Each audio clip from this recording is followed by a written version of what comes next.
আসসালামু আলাইকুম। মুক্তাস কিচেন থেকে আমি খালেদা মুক্তা আপনাদের সবাইকে জানাচ্ছি প্রীতিময় শুভেচ্ছা। আশা করি সবাই ভালো আছেন, সুস্থ আছেন, নিরাপদে আছেন। আজকে আমি আপনাদেরকে তৈরি করে দেখাবো আমেরিকান চপসই। আমেরিকান চপসইটা যদি অরিজিনালটা তৈরি করে দেখানো সম্ভব না, আমি আজকে বাংলাদেশি চাইনিজ স্টাইলে আপনাদেরকে চপসই তৈরি করে দেখাবো। আশা করি পুরো ভিডিওটা জুড়েই আমার সাথে থাকবেন।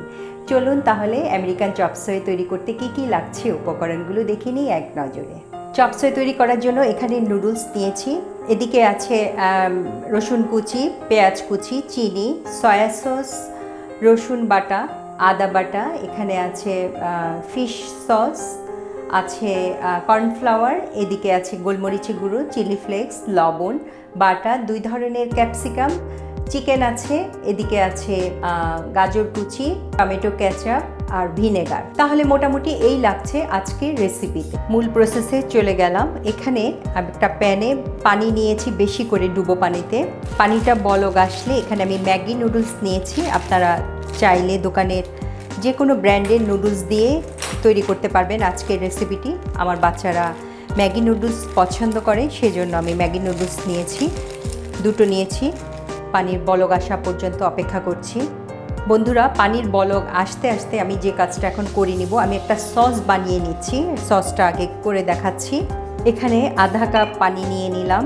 এখন এখানে আমি 1 টেবিল চামচ সয়া সস দিয়ে নিলাম, 1 চা চামচ ফিশ সস, 1 চা চামচ সিরকা, 3 টেবিল চামচ টমেটো কেচাপ, 1 চা চামচ দিয়ে নিব গোলমরিচের গুঁড়ো। আর এখানে আমি লবণ দিব না, কারণ লবণটা আমি পরে দিব দেখে। এখানে সয়া সস আছে, ফিশ সস আছে, এগুলায় কিন্তু পর্যাপ্ত লবণ থাকে, এই জন্য এই পর্যায়ে লবণ দিব না। এখানে 1 টেবিল চামচ কর্নফ্লাওয়ার দিয়ে নিচ্ছি, ভালো করে মিক্স করে নিব। মিক্সচারটা হয়ে গেছে, এই পর্যায়ে মিক্সচারটা আমি রেখে দিচ্ছি। এদিকে পানির বলক এসে গেছে। এখন নুডলসের ভিতরে যেই মশলাটা আছে ওটা আমি এ পর্যায়ে দিব না, ওটা আমি সবজি যখন আমি সর্টি করব তখন দিয়ে নিব। আমি জাস্ট নুডলসটা ছেড়ে দিচ্ছি, দেখতে পাচ্ছেন, এভাবে জাস্ট ছেড়ে দিব। হ্যাঁ, একদমই ভাঙবো না, কিছু করব না। আমি চাচ্ছি নুডলসগুলো জমাট বেঁধেই থাক। আমি 2টো নিয়ে নিয়েছি এখানে, একদমই ছড়াবো না, যেভাবে আছে ওভাবেই। আর নুডলস কতক্ষণ সিদ্ধ করতে হবে এটা নুডলসের গায়ে দেয়া আছে, সেই অনুযায়ী ইনস্ট্রাকশন ফলো করলেই হবে। আমি 2 মিনিটের মতো এটা রান্না করব, একটু ঢাকনাটা দিয়ে রাখছি। 2 মিনিট হয়ে গেছে, ঢাকনাটা তুলে দেখছি সুন্দর করে সেদ্ধ হয়েছে। এই পর্যায়ে আমি এটা একটু স্ট্রেনারে ছেঁকে নিব, ছেঁকে নিয়ে ফিরে আসছি। চুলা একটা প্যান বসিয়ে দিলাম, মূল রান্নায় চলে যাচ্ছি। এখানে আমি 2 টেবিল চামচ, আনুমানিক 2 টেবিল চামচের মতো বাটার দিয়ে নিচ্ছি। এটা যেহেতু চাইনিজ ফ্লেভারে করছি, সেই জন্য আমি আগুনটা আগে একটু কমিয়ে নিই, নাহলে বাটারটা পুড়ে যাবে। এটা যেহেতু আমি চাইনিজ ফ্লেভারে করছি, এই জন্য আমি বাটারটা দিয়ে নিলাম। বাটার দিতে দিতেই আমি রসুন কুচিটা দিয়ে নিলাম, পেঁয়াজ কুচি দিয়ে নিচ্ছি। এগুলো জাস্ট একটু সর্টে করব, এটা সেদ্ধ হওয়ার কিছু নেই। প্রথমে চিকেনটাকে দিয়ে নিব। চিকেনটাকে আমি জুলিয়ান কাট করে নিয়েছি, একটা ব্রেস্ট পিস নিয়ে জুলিয়ান কাট করে নিয়েছি। তারপরে এটার মধ্যে একে একে রসুন পেস্ট, খুবই সামান্য রসুন, আদা, এগুলো খুব সামান্য পরিমাণে, 1/2 চা চামচের চেয়েও কম পরিমাণে দিয়ে নিয়েছি, জাস্ট একটু ফ্লেভারের জন্য। স্বাদ মতো একটু লবণ দিয়ে নিচ্ছি। সস যেটা তৈরি করেছি সেখানে কিন্তু আমি লবণ দেইনি বন্ধুরা, আপনারা খেয়াল করেছেন হয়তো। চিকেনের মধ্যে যেহেতু চিকেনের সাথে কোনো লবণ নেই, সেই জন্য একটুখানি লবণ দিয়ে নিলাম। মিনিট খানেকের মতো এটা সর্টে করব।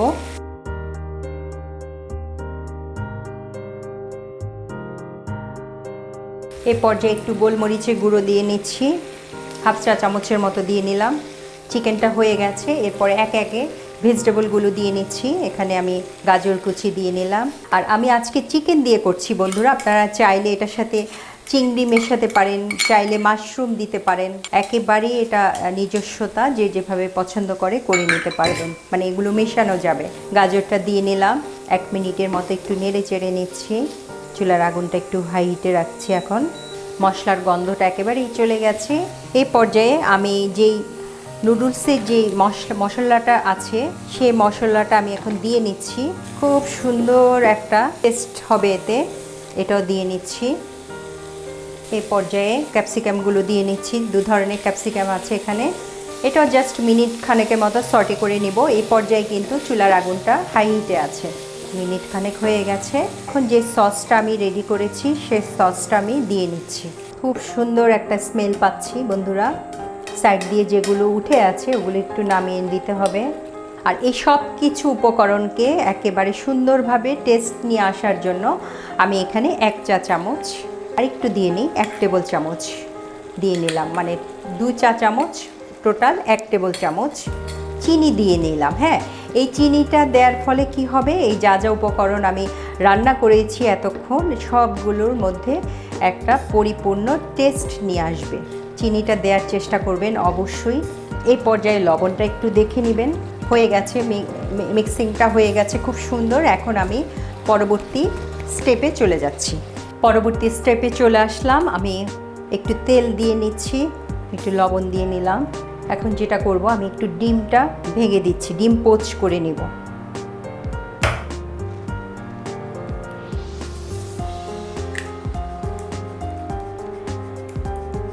কুসুমটা ভাঙবো না, কুসুমটা আস্তই থাকবে।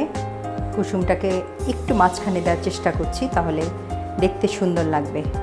আর সাথে সাথে উল্টানো যাবে না, একটা পিঠ হলে উল্টাতে হবে, না হলে কুসুমটা ভেঙে যাবে।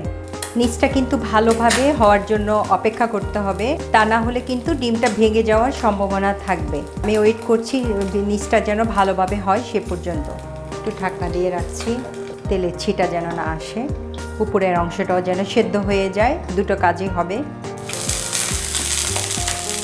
হয়ে গেছে, আমি একটু তুলে নিচ্ছি।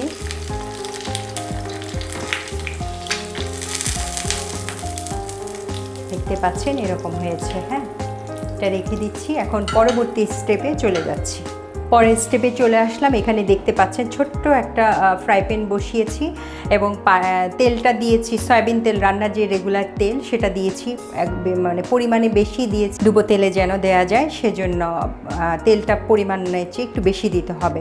আরেকটা জিনিস, আমি কিন্তু ছোট একটা প্যানে বসিয়েছি, এটা খেয়াল করবেন। ছোট প্যানে বসালে যেটার সুবিধা সেটা হলো যে আপনার নুডলসটা যখন আপনি তেলে দিবেন তখন কিন্তু বেশি ছড়াবে না, কারণ আমি চাই যে নুডলসটা একটু জমাট বেঁধে থাকুক। সেজন্য আমার এই চেষ্টা। আমি ছোট একটা প্যান বসিয়ে ডুবো তেলে এখন এই নুডলসটা দেখতে পাচ্ছেন স্টেইনারে করে আমি এভাবে রেখেছি। এখন এটা আমি তেলের মধ্যে খুব সাবধানে ছাড়তে হবে যেন বেশি না ছড়ায়। হ্যাঁ, বেশি ছড়ালে আমি চাচ্ছি নুডলসটা যেন জমাট বেঁধে থাকে। আমি খুব ভালো করে এটা ভেজে নিব। একটা জিনিস ভুল হয়ে গেছে বন্ধুরা, এখানে আপনারা যখন নুডলসটা যখন স্ট্রেনারে নেবেন তখন একটু তেলের ব্রাশ করে নেবেন, তাহলে এখন যে জমাটটা বেঁধে গেছে আমার এটা আর হবে না। হ্যাঁ, এটা আমি করতে ভুলে গিয়েছি। এখানে একটু তেলের ব্রাশ করে নিলে আর এই যে নিচে যে লেগে যাওয়াটা এটা আর হবে না, ঝরঝরে থাকবে। এটা করে নেবেন। আগুনটা একটু কমিয়ে দিই, মিডিয়ামতে রাখি, নাহলে বেশি পুড়ে যাবে। একটা পিঠ হয়ে গেলে পরে আমি আরেকটা পিঠ তুলে দিই। অপেক্ষা করছি লাল হওয়া পর্যন্ত। নুডলসটা একেবারেই ক্রিস্পি হবে, মুচমুচে হবে, মুচমুচে হওয়া পর্যন্ত ভেজে নিতে হবে। ঢাকনাটা তুলে দেখছি কি অবস্থা। আরেকটু হবে বন্ধুরা, আরও মিনিট 2 মতো ভেজে নিব। ঢাকনাটা তুলে দেখছি কি অবস্থা। এক পিঠ হয়ে গেছে মনে হচ্ছে। এখন আমি উল্টিয়ে দিচ্ছি একটুখানি, আবার একটু ঢেকে দিচ্ছি। চুলার আগুনটা নিভিয়ে দিচ্ছি। মিনিট 2 মতো আরও ভেজে নিলাম। হয়ে গেছে বন্ধুরা। এখন আমি একটু পরিবেশন করে আমি দেখাচ্ছি যে কিভাবে সাজাতে হবে। চলুন তাহলে চলে যাচ্ছি পরিবেশনে। প্রথমে নুডলসটাকে যেই মুড়মুড়া মুচমুচে যেটাই বলুন না কেন, নুডলসটাকে আমি ছেঁকে তুলে নিচ্ছি সার্ভিং ডিশে। এরপরে আমি দেখাচ্ছি পরের স্টেপ। প্রথমে মুচমুচে ভাজা নুডলসটা দিলাম, তারপরে এটার উপরে চিকেন আর ভেজিটেবলের যেই গ্রেভিটা আছে ওটা দিয়ে নিচ্ছি।